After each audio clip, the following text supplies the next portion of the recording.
Bonjour à tous et bienvenue dans le 4e numéro de la Minute Pédagogique de la saison. Il sera consacré à un temps fort de la programmation du Phénix, le cabaret de curiosité. Cette année et pendant 3 jours, il interrogera notre rapport au pouvoir politique et plus généralement au monde qui nous entoure à travers l'épineuse question, la démocratie et après.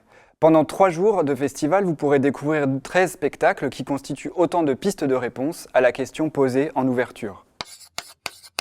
L'émission d'aujourd'hui sera organisée en 3 temps. Dans une première partie, je reviendrai sur l'origine et la spécificité des cabarets de curiosité, puis je vous proposerai dans un second temps un focus sur l'adaptation par Guy Cassiers du roman Les Bienveillantes de Jonathan Little.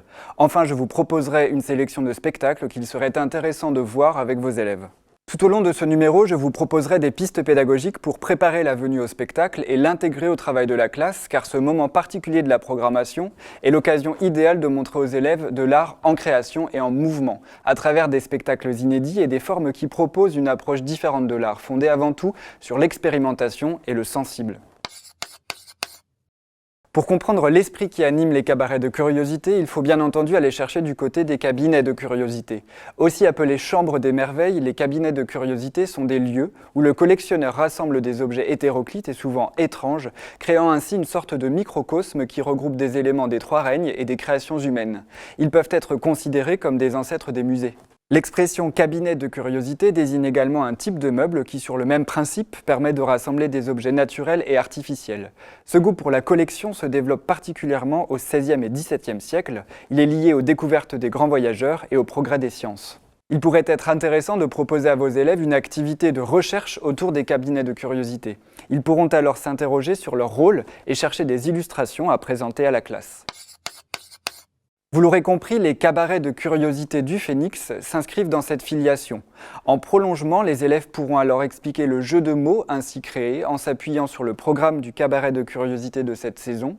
Ils s'interrogeront sur les caractéristiques que ce festival emprunte au cabinet de curiosité et sur le sens et les connotations du mot cabaret.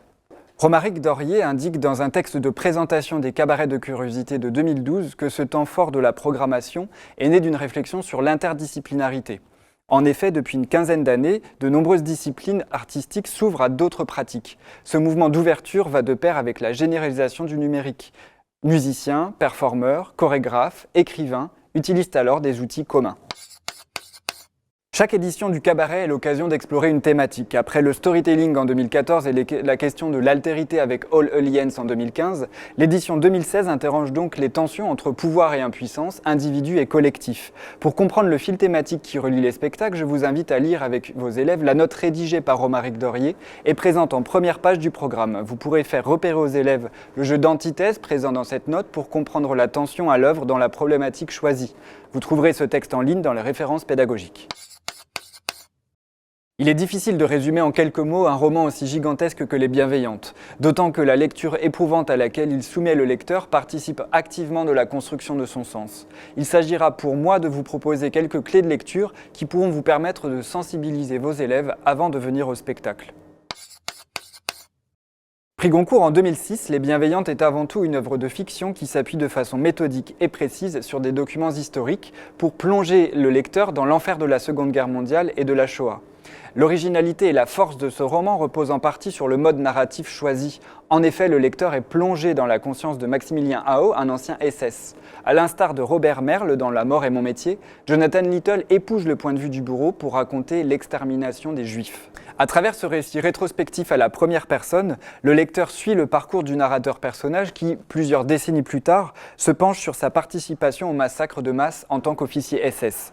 Le roman est construit en 7 parties dont les titres renvoient tous à la musique. La toccata qui ouvre le roman permet de découvrir la personnalité du narrateur et les grandes lignes de son projet. Elle s'ouvre par une apostrophe au lecteur qui l'appelle comme François Villon, son frère. « Frères humains, laissez-moi vous raconter comment ça s'est passé. » Cette première partie où tant du récit et tant de l'histoire coïncident constitue un prologue. Le récit débute véritablement dans la deuxième partie. Il mêle en réalité plusieurs intrigues dont Max Ao est la pierre angulaire. Les Bienveillantes sont avant tout un roman historique. On suit en effet le personnage sur le front de l'Est jusqu'au siège et à la bataille de Stalingrad où le narrateur est blessé. Il est ensuite affecté au ministère de l'Intérieur du Reich, dirigé par Heinrich Himmler. Le dernier chapitre raconte la déroute de l'armée allemande devant l'avancée des soviétiques et le séjour du narrateur dans Berlin assiégé. À la fin du roman, Ao quitte l'Allemagne pour la France grâce à de faux papiers. Le narrateur raconte également son histoire familiale et personnelle. La quatrième partie, Sarabande, se passe à Antibes où le narrateur est en convalescence chez sa mère et son beau-père qu'il déteste. Lors de ce séjour, les deux personnages seront assassinés par le narrateur lui-même, bien que celui-ci ne l'affirme jamais explicitement. Max Hao a une sœur jumelle avec qui il entretient un rapport incestueux. On comprend au fil du roman, et particulièrement en lisant le chapitre intitulé R, que le narrateur homosexuel souhaite devenir sa propre sœur pour être aimé des hommes comme une femme.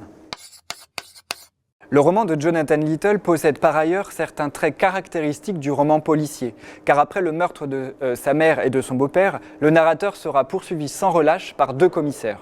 Enfin, et c'est sans aucun doute ce qui reste dans l'esprit après la lecture, Les Bienveillantes placent le lecteur dans une situation de perpétuel inconfort face à un narrateur qui refuse toute mauvaise conscience face aux atrocités auxquelles il a pris part et qui s'habitue finalement au massacre, aux crimes de guerre, à l'exécution massive des Juifs et qui se présente pourtant comme notre frère. Guy Cassirs relève donc le pari de porter à la scène ce roman foisonnant de près de 1000 pages. Le metteur en scène flamand, qui monte ses premiers spectacles à Anvers dans les années 80, s'illustre à la fois au théâtre et à l'opéra. Il est directeur artistique du Rotheater à Rotterdam de 1998 à 2006 et dirige la Tonnelois d'Anvers depuis 2006. Ses créations se distinguent par le mélange des disciplines qui crée un langage propre au metteur en scène. Il emploie en effet la musique live et l'image vidéo, souvent tournée en direct sur le plateau. L'adaptation du roman de Jonathan Little s'inscrit dans la continuité de la réflexion artistique de Guy Cassirs. En effet, il a déjà adapté des romans comme Anna Karénine ou Rouge décanté, une évocation des camps de concentration japonais de la Seconde Guerre mondiale, à travers laquelle il met en scène le souvenir impossible et l'impossibilité de ne pas se souvenir. Il s'intéresse aux relations complexes entre l'art, la politique et le pouvoir dans son triptyque du pouvoir, constitué de Mephisto Forever, d'après Mephisto de Klaus Mann, Volskers, qui convoque sur scène les personnages d'Hitler, Staline et Hirohito, et Atropa, inspiré de la guerre de Troie. De plus, ces spectacles mettent souvent en scène un monde perçu à travers le prisme d'une conscience traumatisée et torturée, comme dans Sous le volcan, Seigneur des guêpes, Chimère ou La femme qui se cognait dans les portes. Les projets récents du metteur en scène se distinguent par un intérêt croissant porté à l'histoire politique européenne, comme dans Sang et Rose, Le chant de Jeanne et Gilles ou Cœur ténébreux, d'après le roman de Joseph Conrad. En guise d'ébauche à sa mise en scène des Bienveillantes, il a récemment adapté un essai de Jonathan Little intitulé Le sec et l'humide, dont la figure centrale est un fasciste belge, Léon de Grelle, engagé volontaire en 1941 dans la Wehrmacht, puis 2 ans plus tard dans la SS. En adaptant Les Bienveillantes, Guy Cassirs se penche donc sur l'idéologie nazie et la manière dont elle a tenté de justifier l'extermination du peuple juif. Cette œuvre a également suscité une réflexion sur la manière dont on peut user et abuser du langage pour mettre en œuvre et justifier une idéologie. Loin d'envisager l'adaptation de cette matière littéraire comme une reconstitution historique, il s'intéresse à l'urgence de ne pas oublier comment une telle mentalité a pu voir le jour en Europe, tout en constatant une certaine tendance dans les médias et la politique actuelle à utiliser le langage de façon à générer une mentalité qui fait ressurgir certaines idéologies.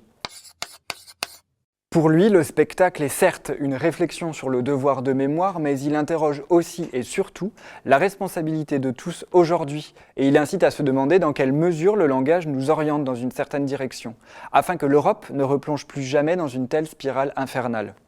Le lien entre histoire et actualité, entre passé et présent, est donc au cœur de l'adaptation de Guy Cassirs. Vous l'aurez compris, ce spectacle peut faire l'objet de nombreuses activités avec les élèves puisqu'il se trouve à la croisée des disciplines. En histoire-géographie, on pourra s'intéresser au contexte historique de la Seconde Guerre mondiale, à la fois pour les batailles militaires et les grandes étapes de l'évolution du conflit, mais aussi pour la montée de l'antisémitisme, la Shoah par balle, jusqu'aux camps de concentration et d'extermination.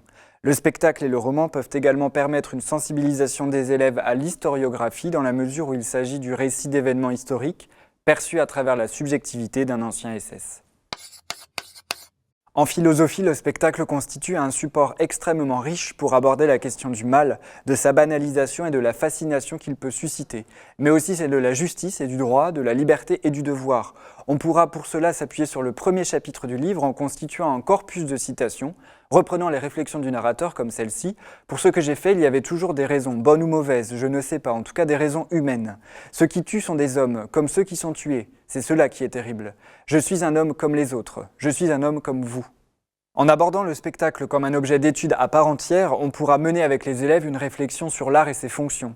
Je vous invite pour cela à utiliser les réflexions de Guy Cassirs sur la fonction politique du théâtre que j'ai rassemblées dans les références pédagogiques. En art plastique, on pourra sensibiliser les élèves au travail très particulier du metteur en scène sur la vidéo et le traitement de l'image. Vous trouverez dans les références pédagogiques de nombreux extraits de spectacles de Guy Cassirs, mettant en valeur cette esthétique particulière. En cours de français, outre les ponts à créer avec d'autres romans historiques, il serait très intéressant d'aborder le spectacle sous deux angles de travail. Le premier consisterait à mener une activité autour de la filiation du roman avec la tragédie grecque et notamment l'Orestie, la trilogie d'Échille. En effet, le titre de la dernière partie, les Eumenides, signifie les bienveillantes, et le personnage de Maxao peut être vu comme une réécriture de celui d'Oreste, non seulement pour les points communs entre les parcours des deux personnages, mais également pour les questions morales soulevées par leurs actes. Enfin, le personnage de Maxao incite à s'interroger sur la relation lecteur-personnage. En effet, il se pose dès les premières lignes du roman comme le frère du lecteur, et ne cesse de répéter qu'il est un homme comme un autre, nous incitant à nous demander ce que nous aurions fait à sa place. Le rapport complexe d'identification au personnage ou au contraire sa mise à distance peut être mis à profit dans une réflexion plus large, dans le cadre d'une dissertation sur le personnage de roman du type « Attendez-vous nécessairement d'un personnage de roman qu'il soit un être exceptionnel ?» Je précise à cet égard que Guy Cassirs a monté en parallèle des Bienveillantes une mise en scène de Caligula de Camus, publiée en 1944, et centrée sur un autre personnage monstrueux. On peut également imaginer un corpus de textes mettant en scène des personnages monstrueux dans leur rapport au pouvoir et aux autres, qu'ils soient issus du roman ou du théâtre, pour nourrir la réflexion initiée autour de Maxao. Pour finir sur la présentation de ce spectacle événement, je vous informe qu'un site internet a été créé par la compagnie pour accompagner les publics et en particulier le public scolaire. Ce site très riche donne des éléments de contexte historique à la fois précis et accessibles et propose des parallèles édifiants avec les questions qui traversent l'Europe aujourd'hui. Le cabaret de curiosité étant un festival, l'idéal est de donner l'occasion aux élèves de vivre cette expérience en leur proposant un parcours de spectateurs. Vous avez en effet la possibilité de voir plusieurs spectacles sur une même soirée. Voici un exemple de parcours réalisable le mercredi, le jeudi ou le vendredi. Vous pourrez voir tout d'abord Some Use for Your Broken Pots ou Pour un bon usage de vos pots cassés, une performance de Christophe Meyerhans. Dans cette proposition, à mi-chemin entre utopie et pragmatisme, l'artiste propose d'interroger la pertinence, l'efficacité et la légitimité de la démocratie représentative dans laquelle nous vivons. À l'instar d'initiatives populaires nées en Islande, en Espagne ou en Belgique, il expose au public le projet de constitution qu'il a rédigé avec l'aide de chercheurs de différentes universités belges. À mesure qu'il expose avec le plus grand sérieux les nouvelles règles politiques qu'il entend mettre en place, il invite le spectateur à réagir à ses propositions en levant la main ou en prenant la parole. S'engage alors une discussion entre l'artiste et le public et au sein même du public pour débattre des articles de la Constitution et du projet politique proposé. La question de savoir quel nouveau citoyen naîtra d'une Constitution bouleversée en profondeur.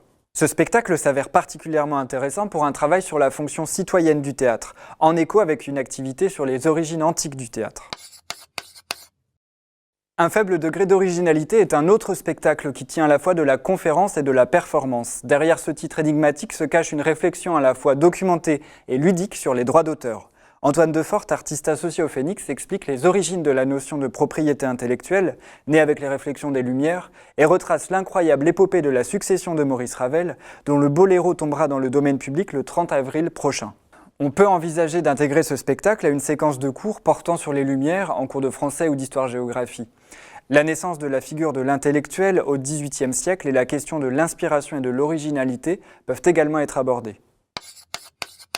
Sachez enfin que vous pouvez travailler avec vos élèves sur des extraits d'une étape de travail du spectacle qui est disponible en ligne via un lien que vous trouverez dans les références pédagogiques. Pour enrichir la réflexion sur des formes proches du théâtre documentaire, vous pourrez voir au Boulon, Centre national des arts de la rue à Vieux-Condé, le spectacle Familles intermittentes, Les Pères. Le collectif Zimmerfrei s'intéresse à la cellule familiale d'aujourd'hui dans le cadre d'un projet européen au long cours intitulé Family Affaires. Leur travail allie approche poétique et enquête sur le terrain et amène ces artistes belgo-italiens à rencontrer des familles pour les filmer et leur donner la parole sur le plateau. Des familles du Valenciennois ont pris part à ce projet qui mêle installation vidéo, témoignages enregistrés et musique. Dans le volet que vous découvrirez lors du cabaret, c'est la figure paternelle qui est à l'honneur. On pourra alors s'intéresser à la démarche du collectif, proche de celle des écrivains naturalistes du XIXe siècle, et interroger ainsi les rapports qu'entretiennent théâtre et réalité. Une approche thématique peut également être envisagée en analysant comment le théâtre met en scène la famille. qu'il s'agisse des familles mythiques de l'Antiquité, de la famille bourgeoise ou des mutations que connaît la cellule familiale de nos jours. Pour finir sur cette proposition de parcours au sein du cabaret et revenir à ce qui fait la spécificité et la richesse de ce temps fort, on peut demander aux élèves de créer leur propre cabinet de curiosité à partir des spectacles qu'ils auront vus. On leur demandera de rendre compte de leur expérience de spectateur en réalisant un assemblage d'éléments collectés au fil des représentations. On pense à des images, des impressions, des sons, des mots ou des morceaux de texte. Cette activité peut donner lieu à une restitution sur un support numérique ou à un court travail de pratique où l'élève expose ces différents éléments en prenant la parole sur le plateau. Cette émission touche maintenant à sa fin. Il est temps pour moi de vous souhaiter de belles découvertes tout au long de cette nouvelle édition du Cabaret de Curiosité. À bientôt pour un nouveau numéro de la Minute Pédagogique.